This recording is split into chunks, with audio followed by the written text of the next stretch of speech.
Assalamualaikum warahmatullahi wabarakatuh.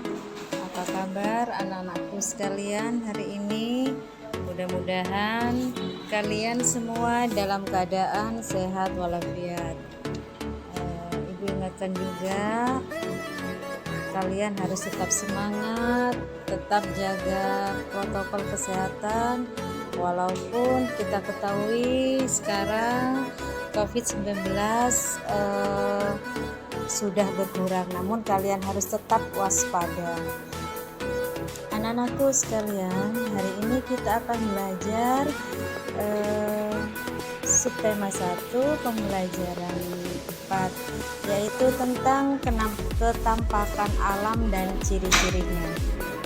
Nah, tujuan pembelajaran yang akan kita capai pada hari ini adalah kita bisa menjelaskan apa itu ketampakan alam dan juga ciri-ciri dari ketampakan alam.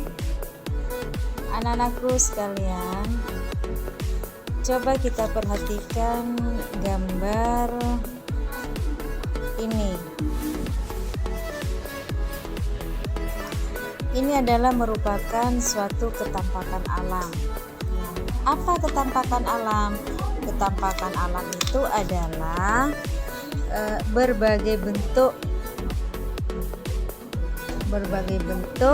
wilayah bumi yang terjadi secara alamiah. Nah, pada gambar 1 ini adalah ketampakan alam, yaitu berupa sungai. Kemudian ketampakan alam yang kedua ini adalah merupakan lautan. Kemudian ketampakan alam yang ketiga, gambar yang ketiga adalah suasana di jalan raya dengan berbagai macam alat transportasi. Salah satunya adalah sepeda motor, mobil, dan lain-lain. Kemudian gambar yang keempat adalah ketampakan alam yang kita jumpai di persawahan.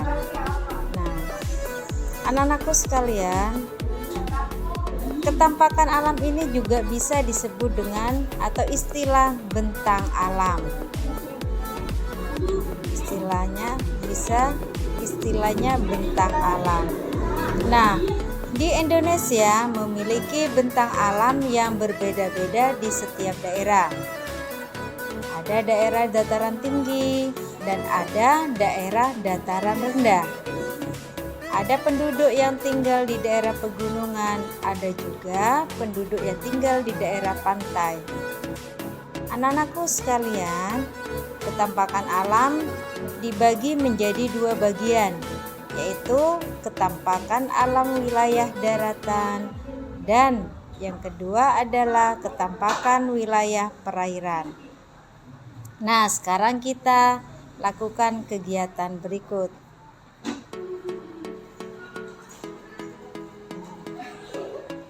Di sini ada diskusikan hasil informasi yang kalian peroleh, kemudian tuliskan dalam kolom berikut. Contoh 1. Ketampakan alam wilayah daratan. Yang pertama, apa ketampakan alam wilayah daratan? Ketampakan wilayah daratan di sini adalah tempat kita berpijak atau tempat yang kita pijak. Ciri-cirinya apa? Ciri-cirinya itu di daratan. Ya.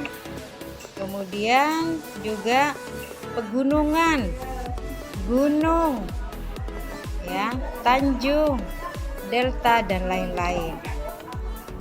Kemudian ketampakan alam wilayah perairan. Apa maksudnya? Maksudnya itu adalah ketampakan alam di wilayah perairan. Itu cirinya seperti di sungai, danau, dan lautan. Itu adalah ketampakan alam dan ciri-cirinya. Anak-anakku sekalian, sekarang kalian cari lagi contoh-contoh dari ketampakan alam wilayah daratan dan kemudian ketampakan alam wilayah perairan. Ditulis di buku kalian. Anak-anakku sekalian, mari kita baca adaptasi masyarakat terhadap ketampakan alam sekitar. Nah, permukaan bumi tidak rata. Permukaan bumi ada yang tinggi dan ada yang rendah. Ketampakan adalah berbagai bentuk muka bumi yang terjadi secara alamiah. Ketampakan alam terdiri atas dua bagian pokok, yaitu ketampakan alam berupa perairan dan ketampakan alam yang berupa daratan. Daratan adalah tempat kita berpijak. Bentuk ketampakan alam berupa daratan bermacam-macam. Contohnya, gunung, pegunungan, dataran tinggi, dataran rendah, pantai, tanjung, dan delta. Perairan merupakan bagian dari permukaan bumi yang tergenang air. Bentuk ketampakan alam perairan contohnya seperti sungai, danau, dan laut.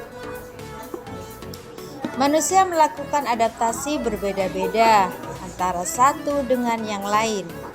Manusia hidup beradaptasi sesuai dengan alam dan ketampakan alam di lingkungan tempat tinggal. Adaptasi yang dilakukan meliputi jenis mata pencaharian utama, makanan, bentuk tempat tinggal, pakaian yang dikenakan, peralatan rumah tangga, dan teknologi. Semua kegiatan itu menyesuaikan tempat mereka tinggal.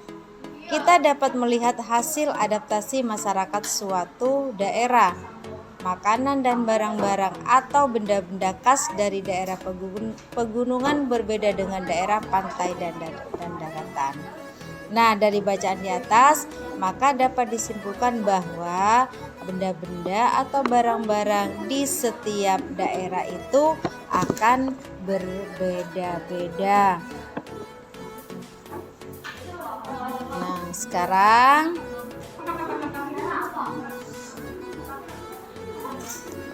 kita beranjak ke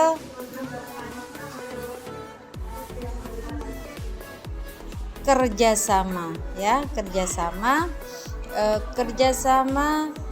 antar masyarakat atau Pak Tagor meminta bantuan kepada anak-anak untuk membersihkan sampah yang menghalangi aliran air.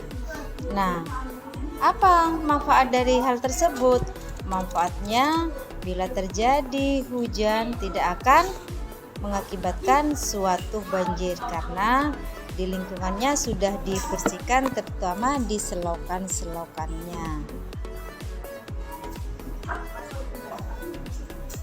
Itu adalah merupakan pencerminan dari